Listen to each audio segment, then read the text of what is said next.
नमस्कार, मैं रिया त्रिपाठी और आप देखना शुरू कर चुके हैं सहारा हरियाणा। आपको बता दें कि रोहतक से भाजपा के सांसद हैं डॉक्टर अरविंद शर्मा। उन्होंने आज रोहतक में पत्रकार वार्ता की है। पत्रकार वार्ता में उन्होंने क्या कुछ कहा, आइए आपको सुनवाते हैं। मैं आप सबका तहे दिल से धन्यवाद करता हूं कि इतने शॉर्ट नोटिस में आप लोगों ने समय निकाल करके जो जनता की आवाज़ है, जो लोगों की आवाज़ है, उसको आगे तक पहुंचाने के लिए आपने समय दिया। सबसे पहले तो मैं ये कहना चाहता हूं कि देखो, मैंने उस दिन भी कहा था कि जैसे हिंदू धर्म में गौ माता को 33 करोड़ देवी देवताओं का वास माना गया है, इसी तरह से ब्राह्मण में 36 बिरादरी का वास है। जब मैं ब्राह्मण शब्द की बात करता हूं तो ब्राह्मण 36 बिरादरी को रिप्रेजेंट करता है। वो बैकवर्डों को भी, दलितों को भी, हर तबके को वो साथ लेकर के, किसान, मजदूर, गरीब, दलित, बैकवर्ड, हर एक को तबके को साथ लेकर के चलने की क्षमता ब्राह्मण में है और उसने कभी जाति पाति नहीं करी। दूसरी बात, मैं किसी जाति विशेष से, जैसे ऐसी अफवाहें फैलाई जा रही हैं कि डॉक्टर भाई पंजाबियों के लिए कुछ ऐसी बातें कर रहे हैं, ऐसा कुछ नहीं है।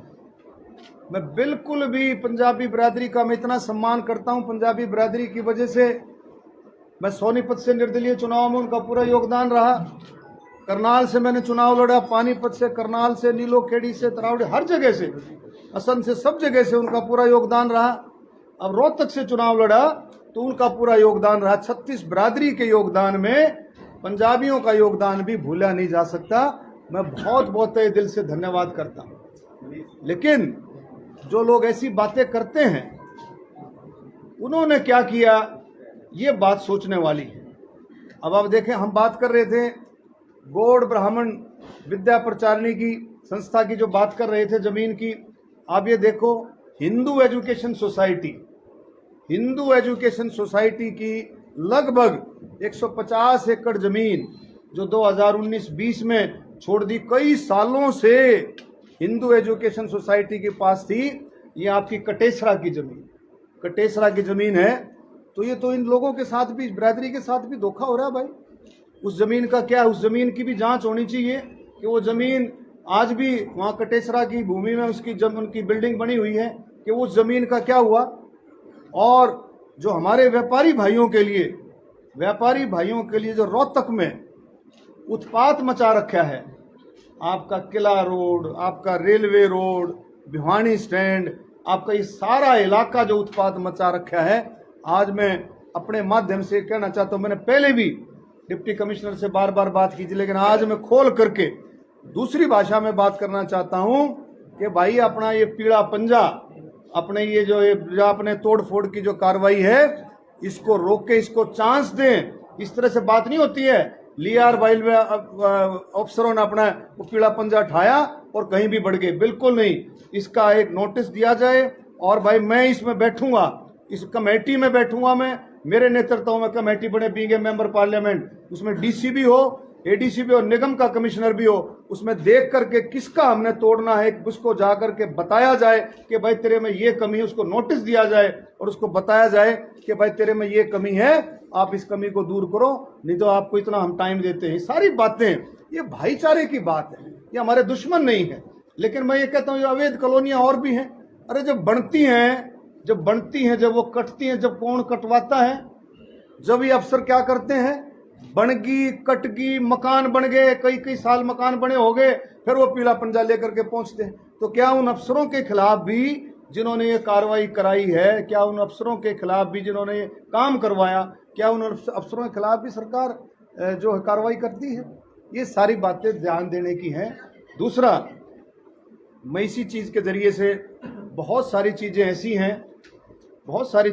हैं, जैसे मैंने बहुत दिल से मेंबर पार्लियामेंट बनने के बाद, लगभग 3 साल हो जाएंगे मेंबर पार्लियामेंट बनने के बाद, मैंने पूरी कोशिश की, मैं बहादुरगढ़ से सांपला और सांपला से रोहतक मेट्रो से जोड़े, इसकी मैंने पूरी कोशिश की।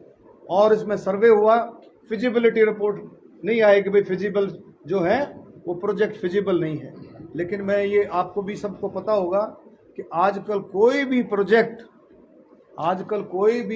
चाहे वो रेलवे का हो, मेट्रो का हो, कोई भी प्रोजेक्ट है, आजकल एक केंद्र सरकार की इस तरह की एक योजना है कि जब तक हरियाणा सरकार उसमें पार्टिसिपेट नहीं करेगी, केंद्र सरकार उसमें कुछ नहीं कर सकती है। तो मैं बार बार मैंने मुख्यमंत्री जी से भी बात की कि भाई मेट्रो वाला जो है इसमें फिजिबिलिटी को, जो पब्लिक के काम है, जनता के काम में फिजिबिलिटी नहीं देखी जाती। जनता के कामों में कोई फिजिबिलिटी नहीं देखी जाती।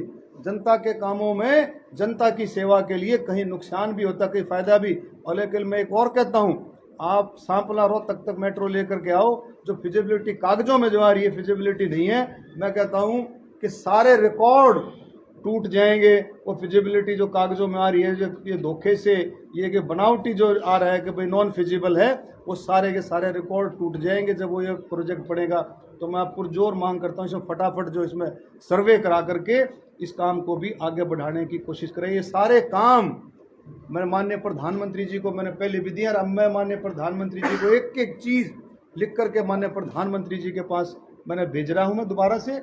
और हमारी बादली, नासा से बादली और बादली से आगे जो है झज्जर तक भी मेट्रो को जोड़ा जाए। और भी बहुत सारी चीज़ें ऐसी हैं, जैसे सांपले वाला अंडरपास, और भी बहुत सारी चीज़ें ऐसी हैं जिनको बार बार आज आप देखोगे सड़कों का क्या हाल है, स्कूलों की क्या हालत है, ये सारी पानी की समस्या है, बिजली की समस्या है, जो तो पूरी देशव्यापी है। चलो भाई, तो धीरे धीरे कर करके इसकी माननीय प्रधानमंत्री जी भी और सारे गंभीर हैं। लेकिन जो हरियाणा स्टेट से लगती हुई जो समस्याएं हैं उन पर हमें विशेष ध्यान देना चाहिए। और आप देखें वाटर लॉगिंग की कितनी बड़ी समस्या हरियाणा में। अपने मेरे रोहतक और झज्जर जिले में, दोनों जिलों में मैक्सिमम जो जमीन है वो वाटर लॉगिंग पे चली जाती है। बारिश होते कितना पानी चूहा जो जमीन से कितना ऊपर आया हुआ है, ऊपर जो उसकी और सरकार इसमें विशेष ध्यान दे करके हमारे किसानों की ज़बरदस्त समस्या है, उस चीज़ का ध्यान रखे, बहुत ही इम्पोर्टेंट है। और आगे जो है नौजवान साथियों को मैं कहूँगा कि भी चीज़ें जो है सरकार कसर नहीं छोड़ रही, सरकार योजनाएं बनाने में कसर नहीं छोड़ रही, सरकार पोर्टल बनाने में कसर नहीं छोड़ रही, सरकार दबा करके पोर्टल बना रही है, दबा करके योजनाएं दे रही है। लेकिन प्रैक्टिकल रूप से आप देखोगे वो योजनाएं लोगों तक कम पहुंच रही है। पोर्टल आप जब जाता है, इंसान जाता है, तो आप देखोगे पोर्टल बंद मिलता है। मेरी फसल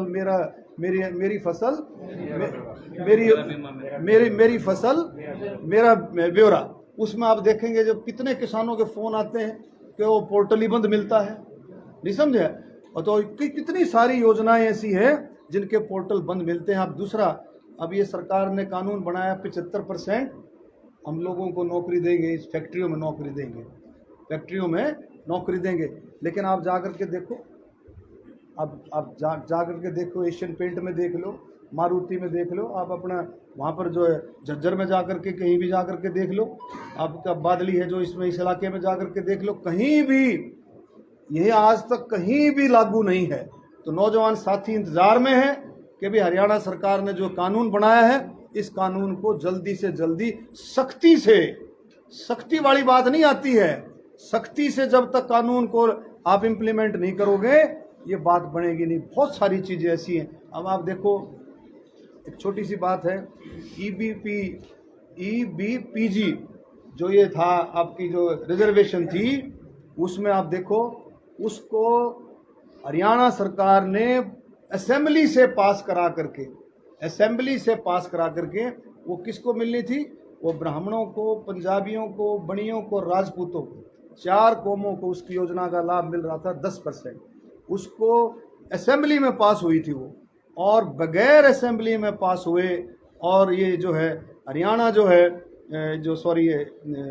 इकोनॉमिकली वीकर जो योजना आई, उसमें बगैर पास हुए, आप देखो जिन लोगों के फॉर्म भरे गए थे, जिन लोगों का सिलेक्शन हो गया था, 241 बच्चे ऐसे हैं जिनका सिलेक्शन हुआ है, लेकिन सरकार को कोई जूम नहीं रही थी। 241 परिवार, 241 बच्चे बिल्कुल दर की ठोकर खाते घूम रहे हैं। मैं सरकार से कहूँगा उसका विशेष ध्यान करके, ये जरूरी है, ये विशेष ध्यान करके उसका समाधान किया जाए। क्योंकि लोगों की मांग ये है कि भाई आप जब फार्म निकले थे, जिस योजना के तहत में फार्म निकले, जब रिजल्ट निकला, जब भी वो योजना थी, लेकिन उसके बाद वो योजना रद्द हुई। और जो आप जो है इसको कर सकते थे, अब भी आप कर सकते हो, किसी तरह से करके उन बच्चों को ज्वाइन कराया जाए।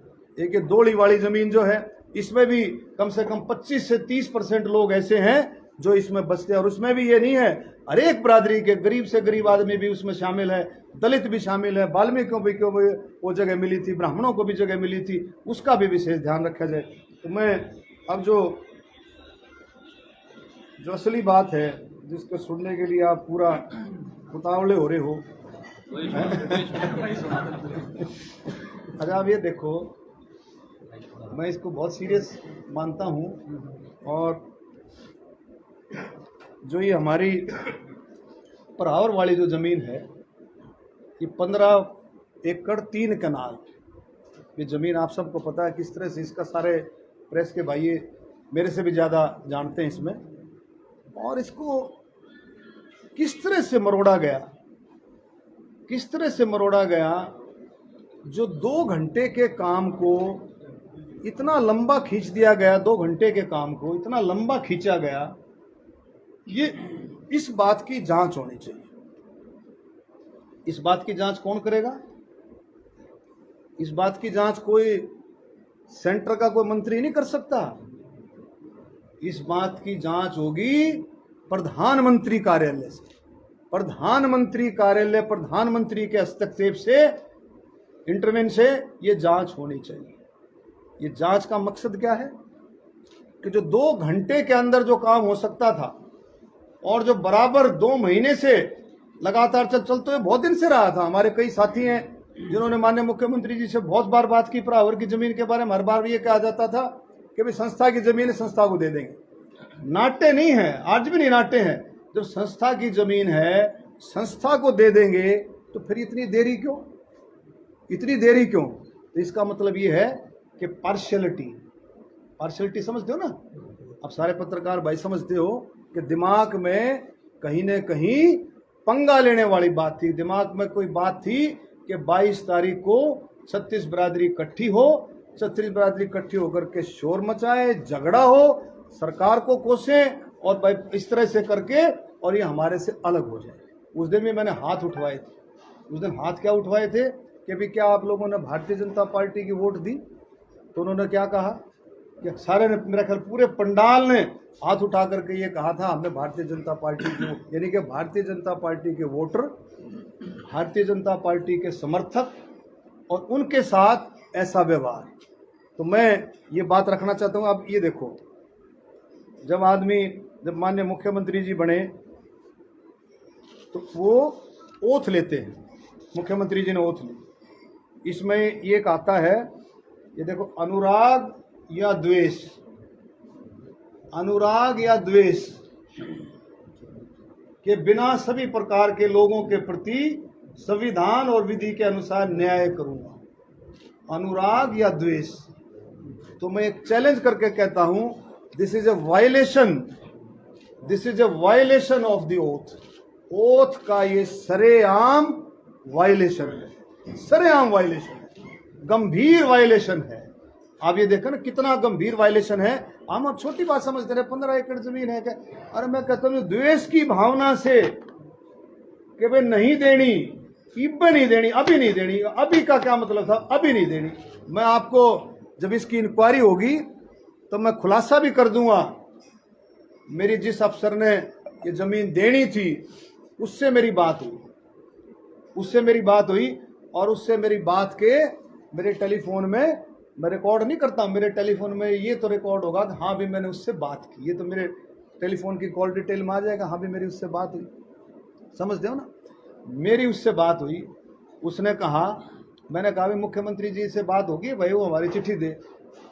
उसने कहा भी बात होगी है। मुख्यमंत्री जी ने कहा भी जमीन देनी है लेकिन अभी नहीं देनी, अभी नहीं देनी। वो अभी का मतलब क्या था? वो अभी क्यों नहीं देनी? इसका मतलब, अभी का मतलब द्वेष की भावना से। तो मैं माननीय प्रधानमंत्री जी से कहना चाहता हूं, दिस इज अ वायलेशन। ये वायलेशन है, ये बिल्कुल ओथ का जो है, ये बिल्कुल आप देखेंगे, बिल्कुल ये बिल्कुल गड़बड़ की है। इसमें माननीय प्रधानमंत्री जी को कहूंगा कि इस बात को हल्का ना ले। 15 एकड़ 3 कनाल, ये बहुत बड़ी गहरी साजिश है कि हो सकता है और बरादरियों के साथ भी, बैकवर्ड भाइयों के साथ भी। आप ये देखोगे ना, अब ये मैंने बताया था ईबीपीबीजी का मामला जो है, इसमें ब्राह्मण, बनिए, पंजाबी, राजपूत, इसमें भी द्वेष की भावना से काम हुआ है। इसने कोर्ट ने नहीं, सरकार ने इसको रोका है। 241 बच्चों के साथ द्वेष की भावना से काम हो रहा है। मैं कहता हूं दलितों के साथ, बैकवर्डों के साथ और बरादरियों के साथ, पंजाबी बरादरी के साथ, पंजाबी बरादरी भी इसमें शामिल थी। तो आप ये देखोगे द्वेष की भावना के साथ ही 15 एकड़ में नहीं, बराबर वाली जमीन में नहीं, और भी बहुत जगह द्वेष की भावना से काम हो रहा है हरियाणा में। तो इसकी भी जांच करनी चाहिए और इसका भी पैमाना तय करें प्रधानमंत्री जी कि भी इसका पैमाना क्या हो। जब प्रधानमंत्री जी का दिल इतना बड़ा है, प्रधानमंत्री जी का दिल इतना बड़ा है, तो उनके मुख्यमंत्रियों का दिल भी इतना बड़ा होना चाहिए। प्रधानमंत्री जी का दिल तो आपने देख लिया कितना बड़ा है। आपने कई कामों में प्रधानमंत्री जी का दिल देखा, किसान आंदोलन में कितना बड़ा दिल दिखाया प्रधानमंत्री जी ने। और हमारे ये सरकार, हमारे मुख्यमंत्री जी को भी इस काम में बड़ा दिल दिखाना पड़ेगा और बड़ा दिल दिखाएगा। इसका फैसला कौन करेगा? इसका फैसला और किसी के काबू की बात भी नहीं भैया, यह काबू की बात है सिर्फ माननीय प्रधानमंत्री जी के काबू की बात है कि क्या ऐसा हुआ। और मैं गारंटी से कहता हूं, कोई मैं नेम धर्म उठा करके कह सकता हूं ये काम द्वेष की भावना से हुआ, ये काम ब्राह्मणों को छेड़ने के लिए हुआ 1000% कि भी इनका दम देखा जाए। और आप देखें, ब्राह्मण को, ब्राह्मण अकेला नहीं, ब्राह्मण 36 बरादरी है ब्राह्मण। उस दिन भी आपने देखा होगा 36 बरादरी, हजारों की संख्या में 36 बरादरी जो है आई हुई थी। और अगर भाई न्यू दम देखना है तो भाई दम आपको बार बार दिखाते रहेंगे। अब जुलाई में हम एक रैली रखेंगे, फिर देख लो, जुलाई में देख लो, अगस्त में रखेंगे, अक्टूबर में रखेंगे। जो दम देखना है तो भाई पूरे हरियाणा में दम दिखा सकते हैं। 36 बरादरी पूरे हरियाणा में दम दिखा सकती है। भाई आपने दम ही देखना है कि भी इन लोगों में कितना दम है, 36 बरादरी में कितना दम है, हरियाणा के लोगों में कितना दम है। तो ये दम देखना है तो भाई आप देखते रहो, फिर हम दम दिखाते रहेंगे। लेकिन ये बिल्कुल घिनौना काम हुआ है और इसकी जांच होकर के इसमें एक्शन भी होना चाहिए। जब वायलेशन हो, ओथ की वायलेशन हो, तो आप भी समझ सकते हो उसमें क्या एक्शन हो सकता है। ओथ की वायलेशन में जब ओथ ली है, जो संविधान के हिसाब से ओथ ली है, और आपने ओथ का ही खुलेआम वायलेशन है, मैं गारंटी से कह सकता हूँ वो जो ऑफिसर है, जब बात आएगी तो मैं पेश होकर के कहूंगा कि भाई इस ऑफिसर ने मुझे ये कहा था कि भाई आप 2 घंटे के अंदर, उसने तो खैर ये कहा था, मैं कहता 2 घंटे के अंदर, उसने कहा था अगर मुख्यमंत्री मुझे कह दे तो मैं शाम तक चिट्ठी दे सकता हूँ। शर्मा जी, आपने कहा था जब सभा में कि सीएम बहकाव में काम करे, अपने दिमाग से काम नहीं कर रहे। तो ये बताना तो लग रहा है ये क्या हुआ। यही तो बात है ना। सीएम कह रहे, सुनो, सीएम साहब ये सीएम साहब ये कह रहे हैं, एक मिनट, सीएम साहब ये कह रहे थे भाई आपको जमीन देनी है, रुक के मार के भाई जमीन संस्था की है, जमीन देनी है, दे नहीं रहे। क्यों नहीं दे रहे भाई? तो मंशा क्या है? मंशा तोड़ने की मंशा, तोड़ने की मंशा है। हरियाणा को तोड़ने की मंशा है, हरियाणा में जातिवाद की मंशा, हरियाणा को ऐसा सिस्टम बनाने की मंशा है कि भी हरियाणा को तोड़ा जाए। हरियाणा को जो है, अब देखो ना, आप मनोहर खट्टर की मंशा है, किसकी? ये देख लो। अभी तो मैं इसमें क्या बोलूं, इसमें जब सरकार का है, जो मुखिया है, मुखिया अपने दिमाग से काम नहीं करेगा, मुखिया की जो मंशा ऐसी होगी, अरे भाई 2 घंटे के काम को आप उसको लगातार खींचे जा रहे हो। ये मैं जमीन की बात नहीं, अब मैं ये कह रहा हूं कि इसकी जांच होनी चाहिए। अच्छा, आपने तो इसकी जांच हो, इसकी पार्टी भी आपको सांसद नहीं देखना चाहती। हाँ, नहीं मैं ये नहीं कर रहा, मैं कहा मैं बन गया, लेकिन पार्टी को नहीं, पार्टी को तो पसंद करती है मुझे पार्टी, मैंने कभी नहीं कहा। मोदी जी पसंद करते हैं, अमित शाह जी, नड्डा जी, धनखड़ साहब, पार्टी मुझे पसंद करती है, पार्टी मुझे कभी गले लगाती है, इसमें कोई शक नहीं। कल ना कुछ भी हो जाए, लेकिन आज की बात कर रहा हूं। लेकिन ये रोहतक, समझ गए, मनीष और मुख्यमंत्री, इनको नहीं पच रहा कि भाई ये जो है। अच्छा, मनीष तो कहते दिमाग में रहता है रोहतक से कोई भी ना जीते, वो भी इसके दिमाग में नहीं रहता, वो मैं जीत जाऊँ भाई। वो दोनों एक दिन उससे पूछा, ये क्या नाम है, शमशेर खरकड़ा, उससे पूछ लो। शमशेर खरकड़ा जो पूछा ये अपने तावड़े जी ने, भाई शमशेर जी रोहतक में क्या रहेगा आगे असेंबली में? बोला जी दांस नहीं। बोला क्यों? बोले मनीष जब तक रहेगा, जब तक वाणा ना दे, क्या है ना, समझे। तो ये चीजें ओपनली हैं, मतलब अगला राम अवतार से पूछ लो, राम अवतार वाल्मीकि से पूछ लो कि भी क्या हुआ था, शमशेर से पूछ लो, तो ये सारी चीजें इसने मतलब बिल्कुल, ये भाई किसी का भी सिस्टम नहीं है, ना ये बरादरी का, ना ये व्यापारियों का, ना ये छोटे ना बड़े, ना ये तो भाई सिर्फ और सिर्फ। दूसरी चीज और है, अब ने बोला कहा भाई सबूत सबूत। अभी प्रधानमंत्री जी ने भी कैसे प्रधानमंत्री जी मैं लिखूंगा सबूत मिटाने में और सबूत खाने में ये सरकार एक्सपर्ट है। आज तक की हरियाणा की सबसे ऐसी सरकार है जो सबूत मिटाने में और सबूत खाने की एक्सपर्ट सरकार है। मतलब जो है ये जो ना सबूत ले आओ, सबूत तो 1 मिनट में करा कड़ा क्या करते हैं, मतलब कहाँ सबूत की बात सुन लो।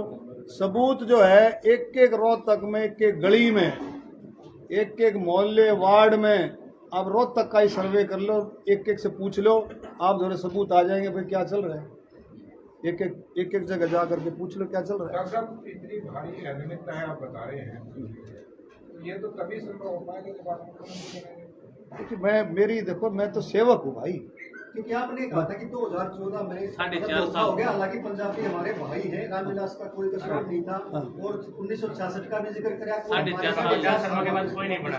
तो कहीं ना कहीं देखिए मुख्यमंत्री का चेहरा ऐसा तक सुनो, अरविंद शर्मा ने, मैंने कहा आपने फिर भी सुना होगा कि ब्राह्मण में 36 बिरादरी विराजमान है। 56 साल हो गए, 56 साल हरियाणा को बने हुए, 36 बिरादरी ब्राह्मण में विराजमान है। तो मैंने कहा था भी पहले मुख्यमंत्री पंडित भगवत दयाल थे, 6 महीने रहे थे, ब्याज बूझ मिला के 5 साल हो, मतलब 6 महीने के 5 हो गए, 4.5 के 5। तो वो उनको मौका जो तो जनता का देख रहा, जनता 36 बिरादरी ब्राह्मण 36 बिरादरी पंजाबी भी 36 बिरादरी की बात कर रहे हैं, तो आप 66 के दौर की बात क्यों कर रहे हैं? भगवत दयाल शर्मा का नहीं, वो तो मैं बता रहा हूँ ना भैया, हरियाणा उनको याद दिला रहा हूँ, 36 बिरादरी को मैं याद दिला रहा हूँ। नहीं 36 बिरादरी में तो पंजाबी भी है, आज पंजाबी मुख्यमंत्री है, तो फिर वो तो ऑलरेडी भगवान में जैसे। चलो अच्छा इस बात का भी जवाब सुनो। इस बात का जवाब ये है कि मेरी सोच ऐसी है कि सभी को मौका मिलना चाहिए। सभी को क्या मतलब कि जैसे पहले ब्राह्मणों को मौका मिला, 6 महीने मौका मिला, राजनीतिक हालात क्या रहे, तो अब ब्राह्मण का मौका ड्यू है।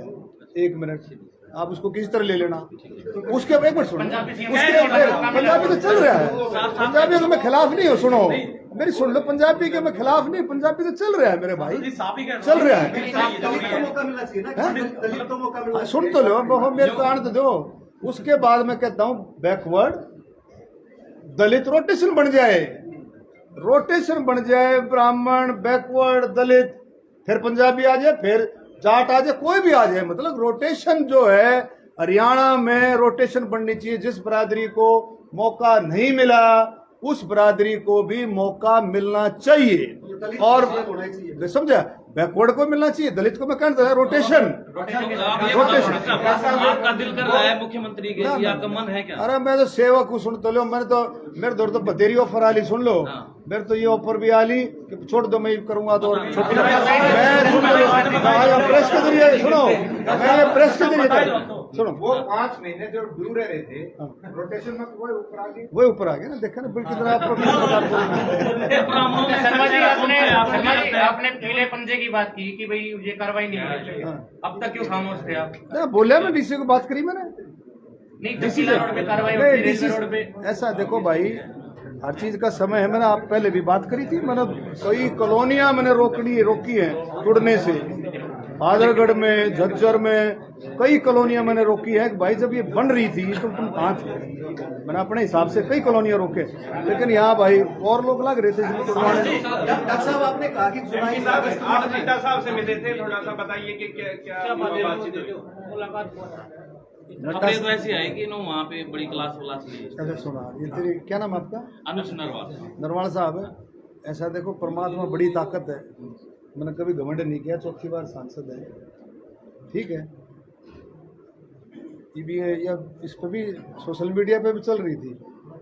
डॉक्टर अरविंद शर्मा को छाप दिया ना इसको अच्छी तरह से, डॉक्टर मेरे पिताजी तो रहे नहीं, डॉक्टर अरविंद शर्मा को 36 बिरादरी जनता अपने दरबार में बुला कर धमकाओ 100 बार, और मेरी माँ, मेरे पिताजी नहीं रहे, बाकी इस दुनिया की कोई ताकत डॉक्टर अरविंद शर्मा की तरफ देख भी नहीं सकती। धमकाने की बात समझे, धमकाने की बात तो दूसरी है, देख भी नहीं सकते। ये बता देना, मैसेज दे देना, ये अलग अलग तरीके से चलाते ना कि डॉक्टर को बुला लिया, ऐसे कर दिया, देख भी नहीं सकती धमकाने में। मैं कि धमकाने मतलब भाई साहब रेल बनाने वाला आदमी हूँ ना, मतलब चुप रहता हूँ, ठीक है। तो फिर क्या बात हुई? इस विषय में कुछ बातें हुई? सुन, इस विषय में बात देखो हैं? डॉक्टर साहब आपने कहा जुलाई में अगस्त में नड्डा जी से बात, नड्डा जी से देखो, एक बार पार्टी अध्यक्ष है, पार्टी अध्यक्ष ने सारी बात मेरे से पहले पता थी, मेरे से पता थी, मेरे से पहले पता थी। उन्होंने कहा भी आपस में ऐसी बातें नहीं होनी चाहिए, आपस में असमंजस बना करके, आप सॉरी थोड़ा सा सिस्टम बना करके चलना चाहिए। अच्छा, रूटीन आने वाले दिनों में आपने कहा कि जुलाई में, अगस्त में, अक्टूबर में रैलियां करेंगे। अरे भाई कर देंगे, चिंता क्यों करते हो, अच्छा, बता दें। आपने कहा था कि सांसद के काम भी नहीं होते बहरावर में, आपने कहा था कौन लोग हैं जो काम करने से रोकते हैं? देखो ऐसा है, काम की कौन सी बात आती है, ध्यान से सुनो। मेरे काम, मैं छोटे मोटे कामों की बात नहीं करता हूँ। बैठ जाओ, बैठ जाना। हाँ जी। ये जो प्रशासनिक लेवल के, डिस्ट्रिक्ट लेवल के काम है, इनको मैं नहीं करता। इनका तो मैं एमपी नहीं भी था, जब भी मेरे काम मैं करा लेता था, कोई इसकी बात नहीं। मेरे काम कौन से हैं? मेरे काम है मेट्रो लेके आऊँ, मेरे काम है बाढ़सा वाला एम्स है, उसमें क्लासेज एमबीबीएस की चालू हों, उसके एक सुन तो लो, मैं सुना, आप आपको जवाब दे रहा हूँ, बाद में बोल लेना, पहले सुन लो। एम्स में मेडिकल कॉलेज का काम शुरू हो, उसमें और डिफरेंट स्पेशलिटी आए, कार्डिक स्पेशलिस्ट हॉस्पिटल बने, और जो हमारा एक सबसे बड़ा इंपॉर्टेंट प्रोजेक्ट था Haryana, south Haryana economic rail corridor, जिसके लिए मैंने रेल मंत्री से 3 दफा मुलाकात की, हिस्टोरिक प्रोग्राम थे। और मुख्यमंत्री जी, रेल मंत्री जी की जब वहां बात हुई हरियाणा भवन में, तो यस होगी थी भाई, इसका हम सर्वे कराएंगे, सर्वे कराएंगे, और अब तक वो सर्वे शुरू नहीं हुआ। मैंने बार बार कहा भी था। तो मेरे काम ये है कि बादली से बादली तक मेट्रो आ जाए, मेरे काम ये है कि रोहतक तक मेट्रो आ जाए, पहले सांपला आ जाए, सर्वे हो जाए, ये मेरे काम की बात कर रहा हूँ मैं। और ये छोटे मोटे काम तो मैं वो ले लेता हूँ। आम आदमी मेरे पास आता है और जब दोबारा मेरे पास आता है तो वो निराश होकर आता है कि उसका काम नहीं हुआ। कोई आम आदमी मेट्रो की बात लेके नहीं आता। मेट्रो की भी लेके आते हैं, आम आदमी ये बात भी लेके आता है। सांपला आड़े कम से 100 आदमी आए, आम आदमी थे कि जी हमारा वो अंडरपास नहीं बन रहा। अंडरपास मैंने फौरन बात की, मैंने रेलवे में बात की, मैंने हाईवे पर भी बात की, हाईवे वालों को ना अपने गडकरी जी से एक ही जवाब आता है, भाई टेंडर होना है, टेंडर हो गया, टेंडर हो गया, टेंडर हो गया। तो तकलीफ की बात है ये। मैं 3 साल से मैं इस बात के लिए लग रहा हूँ। अच्छा, कल मनीष ग्रोवर को लेकर नवीन जयहिंद ने कहा है कि अगर पहरावर की जमीन के बीच में कोई आता है तो सरकार पर फरसा चला देगा। और आपके लिए भी कहा है कि अगर आप काम नहीं करेंगे तो वो फरसा आपके लिए भी तैयार है। ऐसा देखो, तो मैं तो सेवक हूँ, मेरे पर कोई चला ले, समझे, मैं तो सेवक हूँ। रही बात कामों की, अरे डॉक्टर अरविंद शर्मा तो मशहूर ही इस चीज में है। डॉक्टर अरविंद शर्मा तो सेवक के रूप में मशहूर है। अरविंद शर्मा किसी के काम नहीं नाटता, किसी के भी। किसी ने हमारा वोट नहीं दे रखी ना, उसके भी काम नहीं नाटता। नवीन जयंत कहते हैं कि अगर आपके सरकार ने सुनती है तो हम आपके साथ है, फंसा लेके जाएंगे कि आपको जनता के बीच में जाओ, आप जनता के बीच में जाओ, अगर सुनवाई नहीं होती है, सरकार नहीं सुनती है, तो हम तैयार हैं आपके साथ। देखिए, नवीन जयहिंद भाई अपना, और अच्छा तजुर्बा है उसका, इसमें कोई शक नहीं। वो कोई बात कर रहा है, मैं अपना फील्ड में घूम रहा हूँ, वो अपने फील्ड में घूम रहा है, तो कोई ऐसी बात उसको मिलती है तो उसको भी हम गौर करेंगे, पूरा अच्छे तरीके से गौर करेंगे। अच्छा डॉक्टर साहब, आपसे राव इंद्रजीत से कोई मुलाकात, राव इंद्रजीत सिंह के घर पे कोई मुलाकात हुई है क्या कुछ? अरे मैं इस तरह का आदमी नहीं हूँ, मैं मुलाकात वाला कौन है? मैं लोगों का आदमी, मुलाकात वाला नहीं हूँ मैं। आपको बता रहा हूँ, मेरे को समझ नहीं पाए हैं ये पार्टी, ये सरकार जो है समझ नहीं पाई है कि मैं आदमी कैसा हूँ, समझे। मतलब सेवक आदमी, मैं तो इस आदमी, मुझे थोड़ा सा भी ध्यान रखा जाए, ये छोटे एक मिनट थोड़ा सा भी ध्यान रखा जाए तो मैं गारंटी से कहता हूँ 50 साल बीजेपी जितने जीऊं बीजेपी नहीं हिलने दूं मैं, हिलने नहीं दूं मैं बीजेपी को। क्या बात कर रहे हो आप? ये तो सिस्टम जो इन्हें घुमा रखा है। मैं एक कितनी बड़ी बात सुनो, कितनी बड़ी बात है। अरे मेट्रो का सर्वे चालू हो जाए, कितना बड़ा काम है ये। बादलगढ़ तक मेट्रो है आपका, हमारा था वो रैपिड ट्रांजिट रैपिड ट्रेन वाला, लेकिन डॉक्टर साहब जिस तरह से आप बोल रहे हो, उससे ये नहीं लगता कि आप RRTS आने वाले दिनों में ऐसा लगता है कि आपकी बीजेपी से राय अलग होगी? नहीं, बीजेपी के लिए मैं फिर भी कहा है मैंने, प्रधानमंत्री देश की जरूरत है, बीजेपी देश की जरूरत है और बीजेपी ही देश को चला सकती है। अभी बहुत सारे काम हैं, यूनिफॉर्म सिविल कोड, बहुत सारे काम हैं जो भारतीय जनता पार्टी ने करने हैं इस देश को एकजुट करने के लिए, और बीजेपी से मैं कहीं दूर नहीं हूं और बिल्कुल बीजेपी के साथ हूं। बाकी भाई परमात्मा बड़ी मैं अपनी तरफ से दूर नहीं। तीन दलों से आपकी चर्चा हुई, आम आदमी पार्टी से मेरी सुनो, मैं धर्मसुन, मैं झूठ नहीं बोला करूँ, मेरी किसी से चर्चा नहीं इस बारे में। वो चर्चा other there is different thing, लेकिन ना मैं राव इंद्रजीत से। कल तो देखो एक चीज सुनो, इतने मेरे बेटे गुरु हैं कि कल जो है उसका बूथ सशक्तिकरण का कार्यक्रम, पार्टी हेडक्वार्टर में बूथ सशक्तिकरण का कार्यक्रम था। उस बूथ सशक्तिकरण के कार्यक्रम में कम से कम 150 के करीब MP गए हुए थे पूरे देश से। तो अब इसमें आया कि जी डॉक्टर अरविंद शर्मा को वहां बुला करके भी ऐसी बातें, और वो तो कार्य में आना था रोहतक, मेरी ड्यूटी रोहतक थी, तो मैं रोहतक रियाज किया, तो मैंने उनको फोन किया, बोला जी आप दिल्ली अटेंड करें। दिल्ली अटेंड कर लिया हेडक्वार्टर। कोई वो जो मीटिंग थी ना वो मीटिंग जो थी भाई साहब, वो सिर्फ बूथ सशक्तिकरण की थी, जिसमें नड्डा जी, राव इंद्रजीत जी और इसमें रमेश कौशिक भी थे, सुनीता दुग्गल भी थी, आपके संजय भाटिया भी थे, इस तरह से सारे, किशन पाल गुर्जर भी थे। नहीं सारे तो नहीं थे, मतलब जिनके MPs के अलग अलग, जैसे नायब सैनी की ड्यूटी कुरुक्षेत्र थी या कैथल थी, अलग अलग थी, तो मेरी ड्यूटी रोहतक थी, लेकिन मैंने वहाँ अटेंड किया।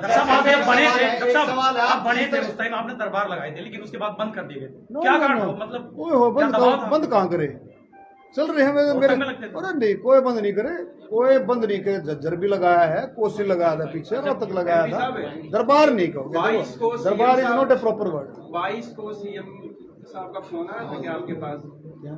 इग्नोर कर दिया आपने वीडियो से, क्या उनसे बातचीत हुई है CM साहब से अभी तक? तो CM साहब देखो ऐसा है, वो बात दूसरी है, माननीय मुख्यमंत्री हमारे सम्मानित हैं और उनका टेलीफोन उनका आज है, मैंने करना वो कोई ऐसी बात नहीं है, बातचीत हुई और वो जनरल बात हुई। 22 मई को जो भाषणबाजी हुई है, 22 मई को जो भाषणबाजी हुई है, उस पर ओम प्रकाश धनखड़ ने कहा है कि हरियाणा वो भूमि है जहां पर जरूरत से ज्यादा रोज की भाषा नहीं चलती। ऐसी भाषा जो है वो तालियां तो बटोर लेती है, लेकिन वोटों में तब्दील नहीं होती। ऐसे लोगों की उन्होंने जमानत जब्त होते हुए देखी है। अपना देखो, मैं इसमें तो प्रैक्टिकल चीजें तो भाई बोला भाई ये आए सामने, क्यों चिंता कर रहे हो, सारी चीजें जो है। डॉक्टर साहब, जिस तरह से आप मुख्यमंत्री को ये कह रहे हैं कि वो अपने दिमाग से काम नहीं कर रहे, प्रदेश में भ्रष्टाचार है, ऐसे भी आपने आरोप लगाए हैं, तो क्या आप मुख्यमंत्री बदलने की डिमांड करते हैं? देखिए ऐसा है, मैंने जो ये बात रखी है ना, इसको देख लो, छाप लो इसमें, ये जो अनुराग या द्वेष, मैं कहता हूँ इस जमीन को देने के मामले में 1000 कहते हैं ना प्राइमा फेसिया, जो एडवोकेट प्राइमा फेसिया ये है कि फर्स्ट साइट में ये लगता है कि द्वेष की भावना से काम किया गया, और वायलेशन जो है, वायलेशन का कानून क्या है, मेरे मुंह से क्यों को आओ, आगे कह दूंगा थोड़े दिन बाद। मतलब आप देखो ना वायलेशन का क्या कानून, अगर कोई ओथ का वायलेशन करता है तो आप समझ लो माननीय प्रधानमंत्री जी के हाथ में छोड़ दिया, वो फैसला करेंगे, वो जो फैसला करेंगे मुझे मंजूर है, जो प्रधानमंत्री जी फैसला। एक सवाल ये है कि आपने अहिरवाल रेजिमेंट के लिए अलग स्थापना के लिए उसकी बहुत जोर शोर से आवाज उठाई, लेकिन अब वो कह रही थी ना बहन जी, सुनो, वो कह रही थी भी आप क्यों परेशान हो, मैं इस चीज से परेशान हूँ। क्या नाम बहन जी आपका है? इस चीज से परेशान हूँ कि मैंने अहिरवाल रेजिमेंट की, मैं पहला मेंबर पार्लियामेंट था जो मैंने संसद में आवाज उठाई। मार्शल कौम है अहिर, मार्शल कौम, और आप देखोगे कोसली में, वैसे तो अहिरवाल का मतलब ये है कि कोसली रेवाड़ी वो इलाका पूरा अहिरवाल का, लेकिन अब पर्टिकुलर अगर हम कोसली की बात करें तो पत्रकार जी, हर घर में, हर एक घर में कोई ना कोई फोर्स में बेटा है, और हर दूसरे घर ने कुर्बानी दी है, हर दूसरे घर ने कुर्बानी दी है, कोई शहीद हुआ है, कोई किसी तरह से कोई डिसेबल्ड हो गया, किसी न किसी तरीके से हर दूसरे घर। तो मेरी बात है, जैसे मार्शल कौम में क्या है, मार्शल कौम में जाट है, ब्राह्मण है, राजपूत है, अहीर है, सिख है, गोरखा है, इन सब की रेजिमेंट है, तो अहीरवाल भी बन जाए, अहीरवाल रेजिमेंट भी बढ़ जाए। और रेजिमेंट बनने का मतलब ये नहीं है, रेजिमेंट बनने का मतलब ये नहीं कि उसमें अहीर ही, उसमें मिक्स होगा, उसमें ब्राह्मण भी होंगे, उसमें ब्राह्मण भी होंगे, अहीर भी होंगे, सभी जातियों का समावेश होगा उसमें। मैं फिर से मांग करता हूं दोबारा से, अहीरवाल रेजिमेंट की मांग से मैं कहीं पीछे नहीं हटा हूं। और ये मांग भी मैं अब जो लिखूंगा ना प्रधानमंत्री जी को, मैं सारी चीज़ें, मेरे मेट्रो का भी लिखूंगा, मेरे कॉरिडोर को भी लिखूंगा, सारी चीज़ें मैं लिख करके भेज रहा हूँ कि भाई ये काम जो है प्रायोरिटी पर ये काम होने चाहिए। वो बड़ा बजट नहीं है, हरियाणा सरकार का 1,70,000 करोड़ का बजट है, 1,70,000 करोड़ का बजट है। और पिछली बार लगभग 20,000 करोड़ बच गया था 1,50,000 करोड़ के बजट में। और ये तो मेट्रो का तो कुछ भी कोने पीनट है, 1 किलोमीटर 30 करोड़ रुपए 1 किलोमीटर का आता है, जहाँ वो जो वो बनेगा स्टेशन बनेगा वो 35-36 करोड़ रुपए, 30 करोड़ रुपए उसका आता है। अब देख लो क्या कुछ भी कोने सरकार चाहे तो कुछ भी है। चुप थे, कोरोना ने खा लिए मेरे भाई, 3 साल तक कोरोना खा गया, कोरोना की लड़ाई नहीं लड़ी। अरे कोरोना सुनो, मैंने तो लोगों को ये कहा, सुनो मैंने तो लोगों को ये कहा है कि भाई 2.5 साल 2.5 साल कोरोना रहा, 2.5 साल, तो कोरोना में हमने काम नहीं करें, कोरोना मोदी जी ने काम नहीं करें। मोदी जी को काम करते हैं, उसमें सांसद भी काम करता है, हरियाणा सरकार को काम करती है, उसमें एमएलए का जोड़ रहता है। डॉक्टर साहब एक चीज समझ में नहीं आ रही, पहले तो मनीष ग्रोवर के लिए आप हाथ काट रहे थे, किसी भी प्रेस कॉन्फ्रेंस में आप सरकार का बचाव करते थे, आज आपने सड़कों की बात की, क्या आपको ये लगने लगा कि बीजेपी जाएगी और मेरे को अलग हो जाना चाहिए इससे? देखो सुन, मैंने क्या हो गया ये यार तो मैं इतना शाना पत्रकार क्या मैं बीजेपी के साथ हूँ भाई, बीजेपी से अलग काम। ऐसा क्या हो गया? ये सब कैसे बदलाव आ गया सर? किसका एकदम से बदलाव आ गया सर? बदलाव देखो, द्वेष की भावना आप देखो, मतलब मेरे को कम से कम 1 हफ्ता ये लगाए रखा, सुन रहे हो भाई साहब, लका साहब, मेरे को ये एक मिनट सुन रहे, मेरे को ये लगाए रखा कि भाई चिट्ठी अभी आ रही है, अब चल पड़ी है, मुड़ गई है, अब दफ्तर तक लिकड़ गई, उड़ गई, चल पड़ी, अभी मैं चंडीगढ़ जा रहा हूँ, अभी मैंने साइन करा लिए, बाई गॉड, इस तरह से उसने कंफ्यूज रखा, अब चिट्ठी आ रही।